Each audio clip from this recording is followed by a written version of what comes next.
Saludos amigos, gracias por estar una vez más con nosotros compartiendo en este espacio salud, familia y sociedad. En el día de hoy tenemos un programa muy especial debido a que en el mes de noviembre se conmemora el Día Mundial de la Diabetes. Y para eso tenemos a un especialista que nos estará compartiendo diversas informaciones muy importantes para la población, específicamente para aquellos que ya padecen de esta enfermedad y sobre todo me he enterado que hay muchos que quizás la estemos padeciendo y aún no lo sabemos. Le damos la bienvenida al doctor Martín Esteve. Saludos, doctor, ¿cómo está usted? Mucho gusto, Ramón. Gracias por invitarnos a tu importante programa. Muchas gracias. Para mí es un placer tenerlo a usted con nosotros en este espacio porque necesitamos en la sociedad cada día concientizarnos mucho más sobre los temas de salud.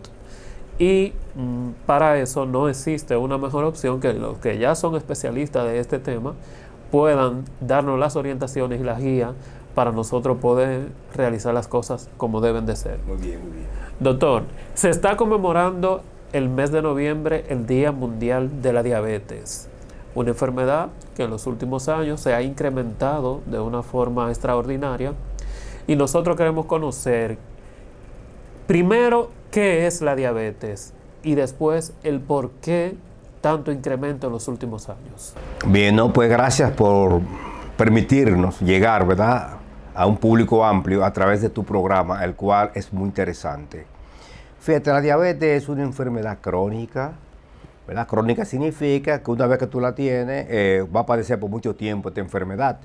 Metabólica, ¿por qué? Porque se alteran algunos componentes de la misma.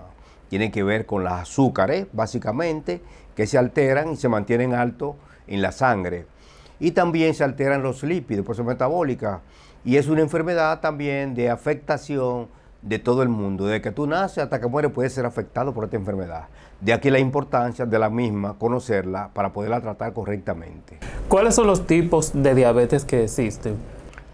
Bien, hay varios tipos de diabetes y la gente cree que nada más hay dos. No. Hay una diabetes que aparece en el adulto ya, después de los 30 años, que es la diabetes tipo 2. Hay una diabetes que aparece en los jovencitos, que es la diabetes tipo 1.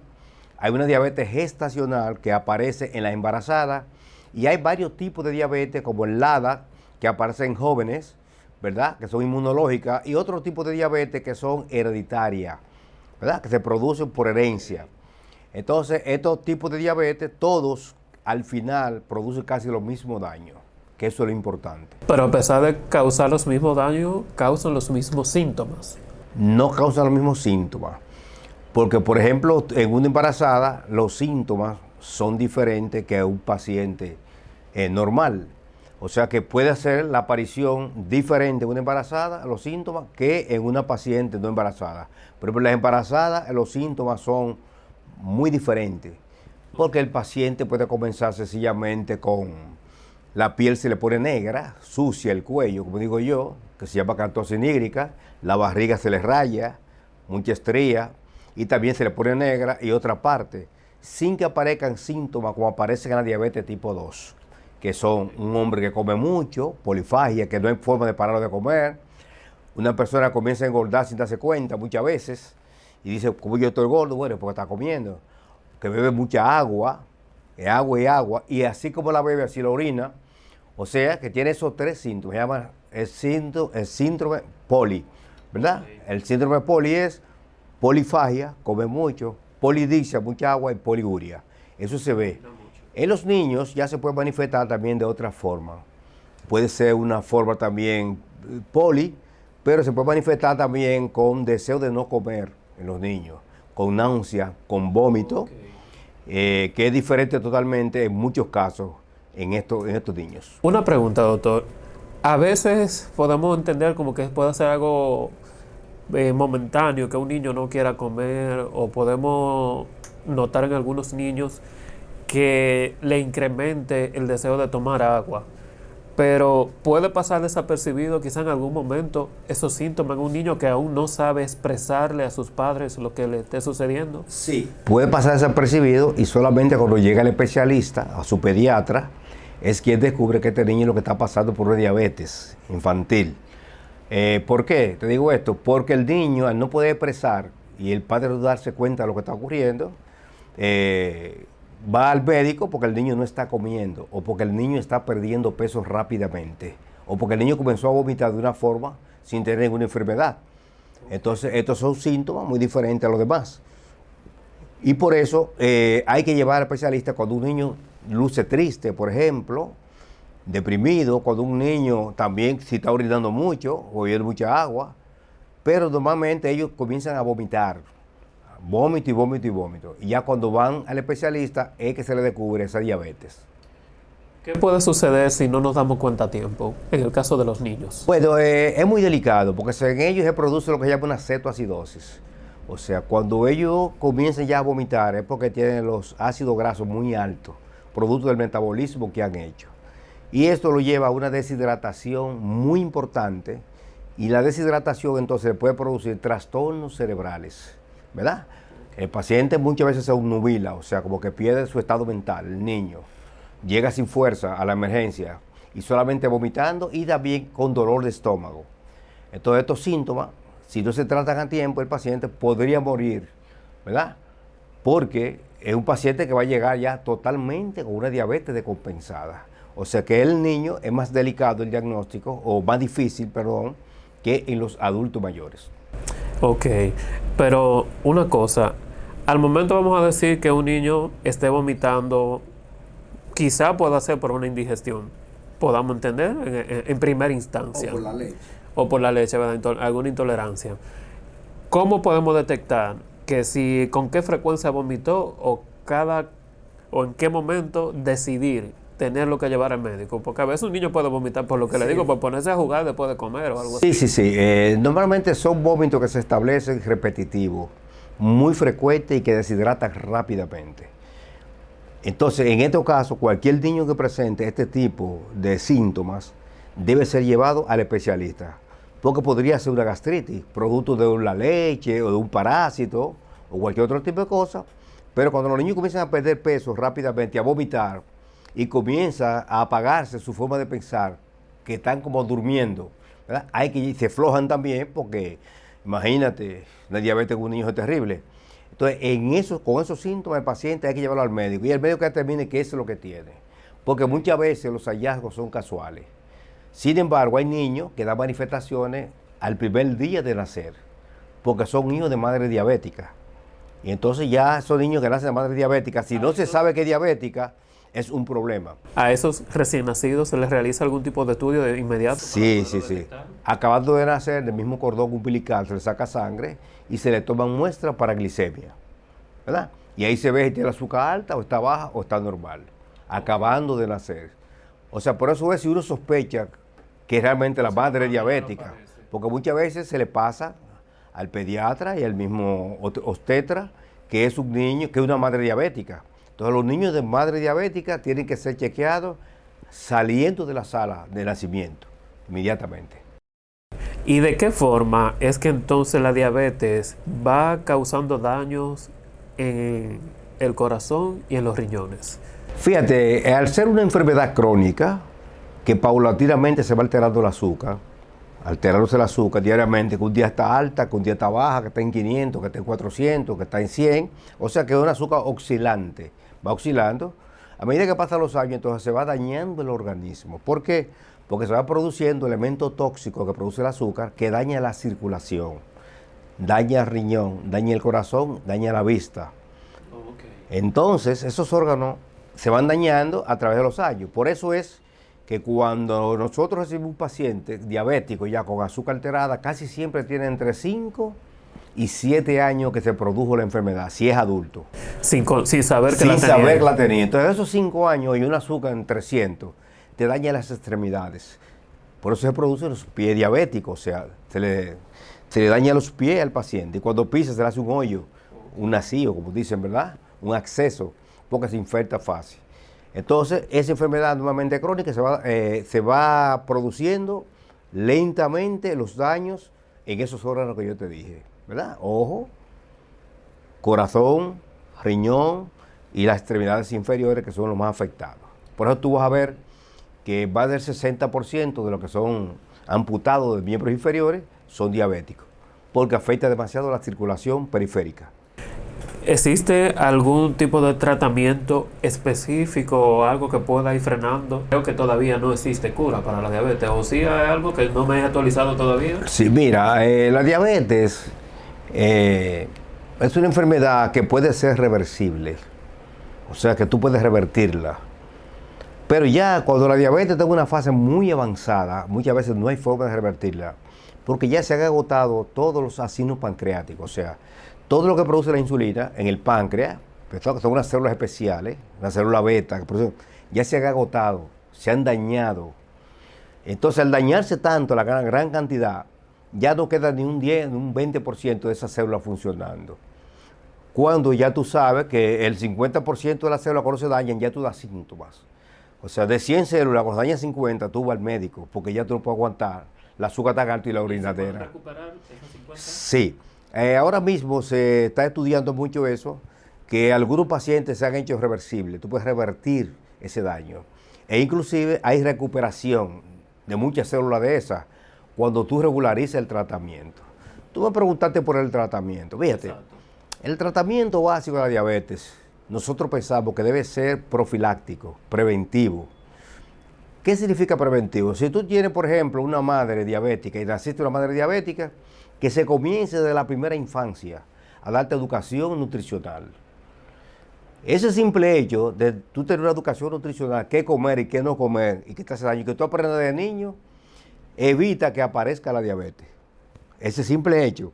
Por lo tanto, se debe comenzar por ahí, en la educación nutricional del paciente, sea diabético o no.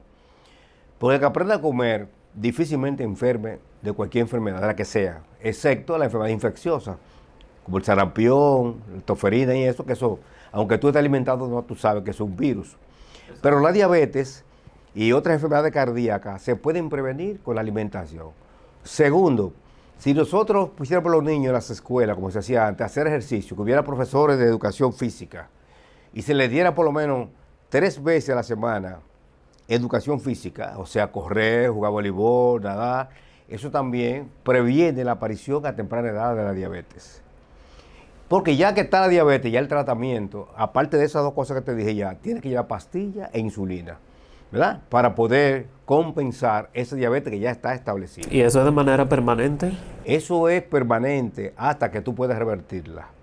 Fíjate, la reversión se está en estudio y sí yo tengo algunos casos que se han revertido, muy poco, pero se han revertido. ¿Por qué?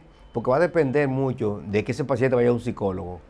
Porque la mayoría de los diabetes, hay un gran problema en los diabéticos, y es que tienen problemas de ansiedad, problemas de obesidad y problemas de depresión, que son enfermedades que están dentro de la índole psiquiátrica.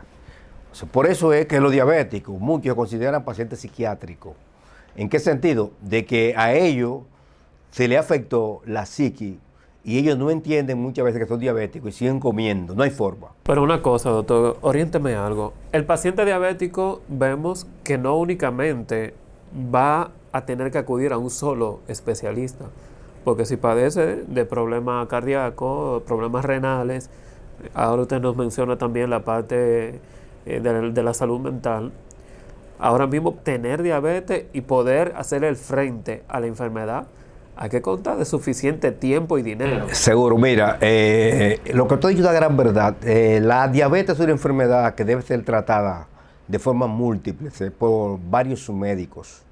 Nosotros tenemos, por ejemplo, en mi centro que yo trabajo, una unidad cardiometabólica. En esa unidad cardiometabólica interactuamos cardiólogos, interactuamos endocrinólogos, interactuamos nutriólogos, interactuamos enfermeras, y psicólogo. ¿Por qué? Porque entendemos que en ese consultorio, cuando llega un diabético, debe ser compartido por todos nosotros. Hay nefrólogos también, que nosotros consultamos, porque es una enfermedad que, como afecta múltiples órganos y sistemas, así debe también pasar a múltiples especialistas, a varios especialistas. De aquí que, por ejemplo, los diabéticos traen de por sí, ya después de 5 años, retinopatía diabética, o sea, los daños que producen el ojo, la diabetes. Esa es otra consulta más con el oftalmólogo. Entonces nosotros tenemos ahí una persona que es la que nos da la consulta a los pacientes diabéticos. Entonces, esa unidad cardiometabólica la hemos convertido en algo que el paciente no tiene que salir de la clínica. Si no tiene un problema del ojo, tenemos el especialista ahí. En un solo lugar lo pueda tener todo. Todo. Tenemos psicólogos para ello. Ahora, ¿qué problema tenemos con los diabéticos? Aparte de los problemas psiquiátricos que aparecen, porque casi todos son obesos, que no quieren ir al psicólogo. No hay forma.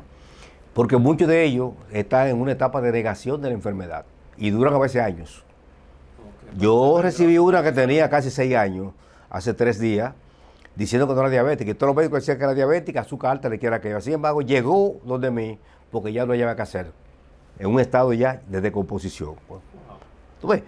Entonces, esa fase de negación, ellos no van a psicólogos, no van a ningún sitio tomando té, diciendo que no son diabéticos. Entonces, hasta que el psicólogo no rompe esa fase de negación, para que ellos realmente entiendan que están enfermos, ahí es que comienza el tratamiento. Por eso muchas veces tarda mucho tiempo, porque ellos no quieren ir al psicólogo, porque acuérdate bien que son pacientes que tienen estimulado el cerebro. El que tiene azúcar alta come mucho y está nervioso, tembloroso, porque a veces le baja mucho el azúcar. Y si no va al psicólogo, entonces él cree que está sano. Pero cuando va al psicólogo, el psicólogo lo convence a través de su especialidad de que tiene que ir al médico. Entonces van al médico. Aunque también hemos notado como otra pandemia ahora mismo de la salud mental. Pacientes que no son diabéticos y que también sean diabéticos sienten la negación de tener que visitar. Hay varias enfermedades que son así. Por ejemplo, la única enfermedad que ellos van corriendo cuando tienen cáncer. Un paciente tú le dices ahora mismo, está positivo un cáncer, va y se opera huyendo, pero corriendo. Oye, al otro día quiere que lo opere. Deja de hacer lo que está haciendo. Sí, esos son los únicos, porque saben que se van a morir. Pero, por ejemplo, los obesos tienen problemas psiquiátricos también, porque tienen depresión, que es enfermedad psiquiátrica, tienen ansiedad, porque viven comiendo, escondidos de los familiares, dicen que no comen, y están obesos, pero perciben que no, su cuerpo. Entonces, cuando tú percibes que tu cuerpo es normal, y porque tú naciste gordo, tienes que seguir siendo gordo, tú tienes un problema. Porque tú sabes que la obesidad también va unida como comorbilidad a la diabetes. Entonces, esos pacientes obesos tienen el gran problema que no quieren ir al psiquiatra tampoco. Y tienen que ir obligatoriamente al psiquiatra para poder bajar de peso. ¿Por qué el incremento en los últimos años, doctor, de la diabetes? Bueno, el problema es que yo siempre, a que no soy muy religioso, siempre le digo a mi paciente, ¿a qué hora se acuesta la gallina? Y ellos me dicen, bueno, entre 6 y 7. Y yo le pregunto, ¿por qué se acuestan? Entonces ellos dicen, bueno, porque después si suben al palo pueden caer, porque está oscuro. Entonces yo le pregunto, ¿a qué hora se levanta la gallina? Ah, pues ya a las 5:30, a las 6. Digo yo, ¿qué hace la gallina? A comer. Perfecto. Sí, entonces, ¿qué hace el hombre? El hombre se levanta a las 6, pero no come. Come a las 12, come a las 1, porque está trabajando. Entonces eso somete a un estrés el organismo, un estrés intenso, sin comer, y eso hace que aparezca diabetes, problemas de metabolismo, colesterol, etcétera, etcétera. Entonces, estas personas que deciden por voluntad propia hacer ayuno, ¿no es recomendable o sí?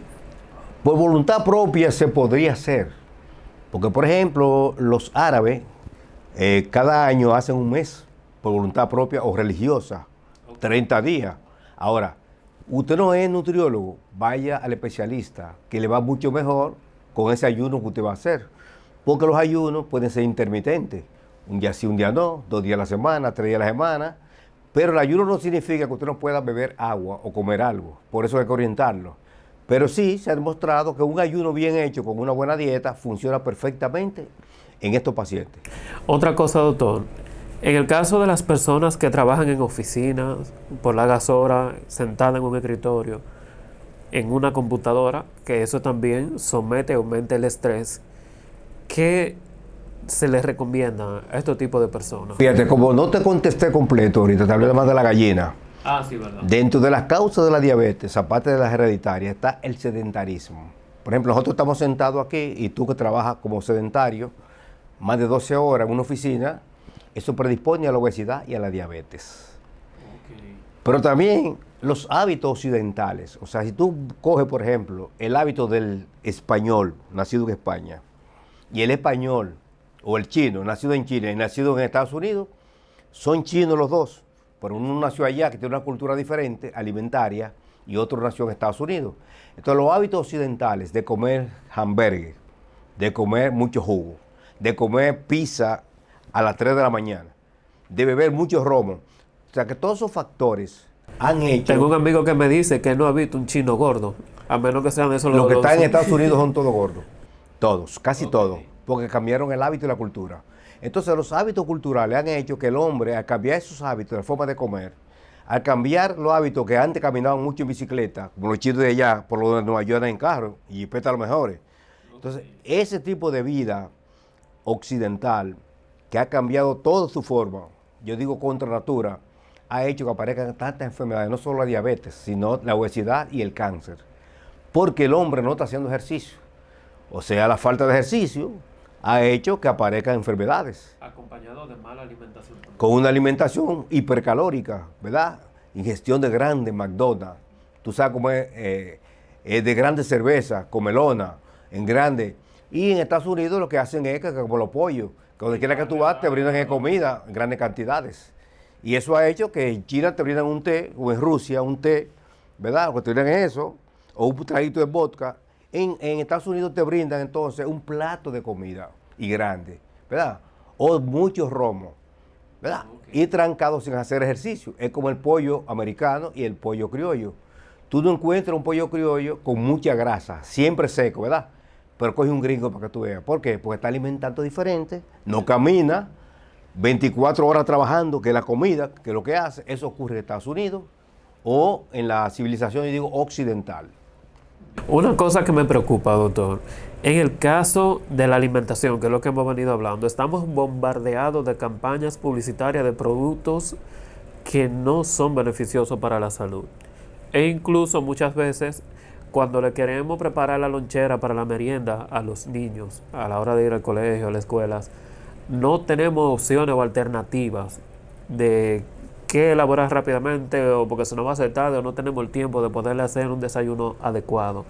¿Qué usted nos aconseja en ese aspecto? Mira, sobre la publicidad, es una cuestión ya de Estado. O sea, el Estado tú sabes que gana por cada publicidad. Porque cuando tú tienes una publicidad de Coca-Cola que hace daño, que está matando a la gente, u otro refresco, ¿verdad? 20 euros nada más. ¿Por qué está matando a la gente? Porque esto lo endulzan con azúcar de maíz, que es hipercalórico, ¿de acuerdo? Y, por ejemplo, cuando a ti te están promocionando McDonald's, un bello sándwich con una gran hamburguesa, pero que tiene mucha grasa. Entonces, esos son los que ponen en oferta. Y eso sí, exactamente. Entonces, es una cosa que tiene que resolver el Estado, la publicidad. Ahora, ¿qué es lo que tiene que aprender la gente de esa publicidad? Es qué componente tiene cada alimento que tú vas a comprar. Eso es importante. Y la etiqueta nutricional, cada alimento que es ético, cuando tú lees yogur, tú ves que hay un yogur que tiene grasa y uno que no tiene grasa, y tú lo lees. Exacto. Entonces tú tienes que buscar aquello que cumplan con los reglamentos saludables. Un yogur que tú ves que tiene más de 30% de grasa, cuando normal debe ser un 5, un 10 para abajo, que tenga azúcar agregada, un 10% de azúcar agregada. Entonces cuando la gente aprenda a educarse, a leer las etiquetas nutricionales, aprenderá a ser saludable. Porque eso no se ha podido ni en Argentina, que luchan mucho contra esa cuestión, y multa meten, y de muchísimas cosas, pero van al cine, en el cine te ponen la publicidad, los muchachos van al cine. Entonces lo ven, van a la televisión, mientras tú en tu casa están viendo YouTube, están viendo eso. O sea que no hay forma. Lo que hay que enseñar a los niños qué hace daño desde muy temprano y qué no hace daño a la salud. Eso es importante, y someterlo a lo que es el gimnasio de temprana edad o a un deporte en que se queme mucha caloría. Exacto. Dígame una cosa, doctor. Hemos notado también que muchas de las personas que ya tienen muy avanzada las enfermedades renales, que llegan a una unidad de hemodiálisis, son personas que previamente ya se les había diagnosticado la diabetes. Sí. ¿Hay forma de que aún yo sabiendo que tengo diabetes no caer en esa falla renal? Fíjate, desde el punto de vista genético, hay un grupo de pacientes, no recuerdo el porcentaje ahora mismo, que la diabetes le afecta más la vista, o a otro le afecta más el riñón, y a otro le afecta más las extremidades y el corazón. Pero si tú controlas tu azúcar, ¿verdad?, en niveles saludables, que deben de ser, si es diabético, por abajo de 120, 130, en ayuna, que siempre que no suba de ahí, tarda más en aparecer cualquier afectación renal. ¿De acuerdo? Pero esto tú puedes decir que no va a tener o no. Tú puedes hacer prevención, inmediatamente un paciente te llega por primera vez y aparece en la orina, por ejemplo, proteína, albúmina. Esto es ahí que tú tienes que iniciar lo que es la prevención para evitar la nefropatía diabética o enfermedad diabética renal. ¿Por qué? Porque lo que pasa es que muchos colegas, a veces, no todos, ven que tiene una cruz de albúmina y dicen que pero no tiene nada una cruz que tiene. Pero ya cuando aparece eso hay una afectación de riñón, que si se deja avanzar, ese paciente va a caer en unos años en diálisis renal. ¿Verdad?